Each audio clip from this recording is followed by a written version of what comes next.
Friends, welcome to study with Neelam. चलिए तो देख लेते हैं 8 मार्च 2023 के करंट अफेयर्स फटाफट। पहला क्वेश्चन है, हाल ही में समाचारों में चर्चा में रहा वायु गुणवत्ता सूचकांक, जिसे हम इंग्लिश में कहेंगे एयर क्वालिटी इंडेक्स, किस एक महत्वपूर्ण कार्यक्रम के अंतर्गत लॉन्च किया गया था? तो याद रखिएगा, इसे स्वच्छ भारत अभियान के तहत लॉन्च किया गया था। अब देख लेते हैं इससे जुड़े हुए कुछ इंपॉर्टेंट पॉइंट। तो यहाँ पहला पॉइंट है हमारा, दिल्ली के समग्र वायु गुणवत्ता सूचकांक में सुधार आया है, क्योंकि भाई दिल्ली जो वर्ल्ड लेवल पर आपका इंडेक्स जारी किया जाता है, उसमें सबसे प्रदूषण जो है सबसे खराब राजधानी में गिनी जाती है। ओके, तो इसमें भी सुधार आया है। वायु गुणवत्ता सूचकांक विशेष स्थान पर वायु की गुणवत्ता की सीमा को दर्शाता है। किसी भी दिल्ली हो गया या कोई भी विशेष एरिया हो गया, वहां की वायु की जो गुणवत्ता है, क्वालिटी है एयर की, वो जांची जा सकती है। इसे 2014 में केंद्र सरकार ने स्वच्छ भारत अभियान के एक भाग के रूप में लॉन्च किया था। AQI इसकी 6 श्रेणियां होती हैं। ओके, अलग अलग लेवल पे इसकी 6 श्रेणियों में इसे डिवाइड किया गया है। यह 8 टाइप के जो प्रदूषक हैं उन्हें ये मेजर करता है। कौन कौन से? PM10, PM2.5, NO2, SO2, CO, O3, NH3, PV के आधार पर दर्शाता है। ओके, तो ये आप याद रखेंगे। नेक्स्ट क्वेश्चन देखते हैं हम, हाल ही में भारत की G20 प्रेसिडेंसी के तहत लेबर 20 बैठक किस राज्य में आयोजित होगी? तो ये आयोजित की जाएगी अमृतसर, पंजाब में। 19 से 20 मार्च 2023 तक पंजाब के अमृतसर में लेबर 20 बैठक आयोजित होगी। इसमें G20 देशों के ट्रेड यूनियनों के नेता और प्रतिनिधि शामिल होंगे। ओके, जो श्रम संबंधी मुद्दों को संबोधित करेंगे तथा महत्वपूर्ण नीतिगत मुद्दों पर अपनी सिफारिशें प्रदान करेंगे। नेक्स्ट क्वेश्चन देखते हैं, निम्नलिखित में से कौन कटलेस एक्सप्रेस 2023 का सबसे अच्छा वर्णन करता है?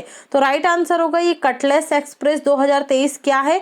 तो ये एक अंतरराष्ट्रीय समुद्री अभ्यास है। क्या है? अंतरराष्ट्रीय समुद्री अभ्यास है, ध्यान रखिएगा। ओके, भारत की ओर से INS त्रिकंद खाड़ी क्षेत्र में आयोजित होने वाले अंतरराष्ट्रीय समुद्री कटलेस एक्सप्रेस 2023 में भाग ले रहा है IS त्रिकंद, याद रखेंगे।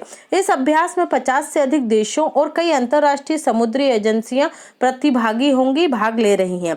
यह दुनिया के सबसे बड़े बहुराष्ट्रीय समुद्री अभ्यासों में से एक है। इसका उद्देश्य समुद्री सुरक्षा को बढ़ाना और समुद्री वाणिज्य के लेन देन के लिए समुद्री जो क्षेत्र होता है, जो लेन होती है, उससे सुरक्षित रखना है। और भारतीय नौसेना इसमें पहली बार भाग ले रही है, इसलिए ये हमारे लिए इम्पोर्टेंट हो जाता है। अगला क्वेश्चन देखेंगे, हाल ही में समाचारों में चर्चा में रहा स्वामी फंड का संबंध किस मंत्रालय से है? तो राइट आंसर होगा वित्त मंत्रालय से।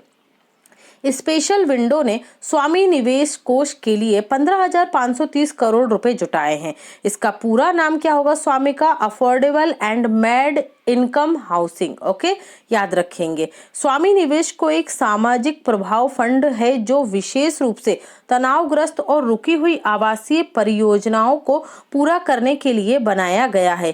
केंद्रीय वित्त मंत्री निर्मला सीतारमण ने 2019 में इसकी घोषणा की थी।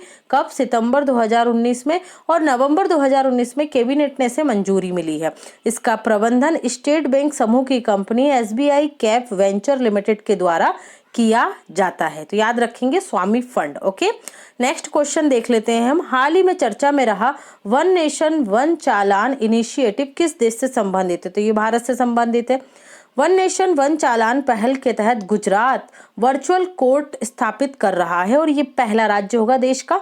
यह सड़क परिवहन और राजमार्ग मंत्रालय की एक पहल है।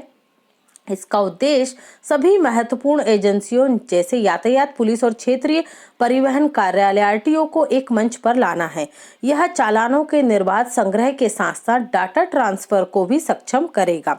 इसके अंतर्गत CCTV नेटवर्क के माध्यम से यातायात उल्लंघन का पता लगाना और गलती करने वाले वाहनों की पंजीकरण संख्या प्राप्त करना शामिल होगा। मतलब इसे एक व्यवस्थित स्वरूप प्रदान किया जा रहा है। इसके लिए वाहन होता है, एक एप्लीकेशन है वाहन। इसमें आपके वाहन से संबंधित जो नामांतरण होता है, वाहन का मालिक कौन है, वाहन का स्वामी कौन है, किसके पास वर्तमान में वाहन है, इस ऐप पर सारी जानकारी मिल जाती है। और साथ ही ऐप पर आपकी जो गाड़ी का नंबर होता है, उससे आपकी जानकारी निकाली जा सकती है। तो इन दोनों ऐप की मदद ली जाएगी। ओके, अगला क्वेश्चन देखते हैं, प्रतिवर्ष विश्व वन्यजीव दिवस कब मनाया जाता है? तो ये 3 मार्च को मनाया जाता है। वर्ष 2013 में संयुक्त राष्ट्र महासभा ने 3 मार्च को विश्व वन्यजीव दिवस घोषित किया था, क्योंकि इसी दिन 1973 में वन्यजीवों एवं वनस्पतियों की लुप्त प्राय प्रजातियों के अंतरराष्ट्रीय व्यापार पर कन्वेंशन, जिसे सिटीज कहा जाता, पर हस्ताक्षर किए गए थे। सिटीज सरकारों के बीच एक अंतरराष्ट्रीय समझौता है। इसका उद्देश्य यह सुनिश्चित करना है कि वन्यजीवों और पौधों के नमूनों के व्यापार से प्रजातियों के अस्तित्व को खतरा ना हो। वर्तमान में 184 देश इसके पक्षकार हैं जिन्होंने सिग्नेचर की, और भारत विश्व में शामिल है। सिटीज का सचिवालय आपको जेनेवा स्विट्जरलैंड में मिलेगा, ओके, जो संयुक्त राष्ट्र पर्यावरण कार्यक्रम द्वारा प्रशासित है, UNEP। नेक्स्ट देखते हैं, वर्ष 2023 में कैच द रेन 2023 अभियान की थीम क्या होगी? तो राइट आंसर होगा source sustainability for drinking water. Source sustainability for drinking water इसकी थीम रखी गई है। राष्ट्रपति द्रौपदी मुर्मू के द्वारा कैच द रेन अभियान लॉन्च किया गया। इसका उद्देश्य मानसून के मौसम में पानी के संरक्षण को बढ़ावा देने के लिए जन अभियान के रूप में संचालित करना है। प्रधानमंत्री द्वारा मार्च 2021 में कैच द रेन अभियान शुरू किया गया था। हाल ही में केंद्रीय युवा मामले और खेल मंत्री के द्वारा कहां से देश भर में युवा उत्सव का शुभारंभ किया गया है? तो याद रखिएगा, IIT रोपड़ पंजाब से ये शुरू किया गया है। IIT रोपड़ पंजाब में है।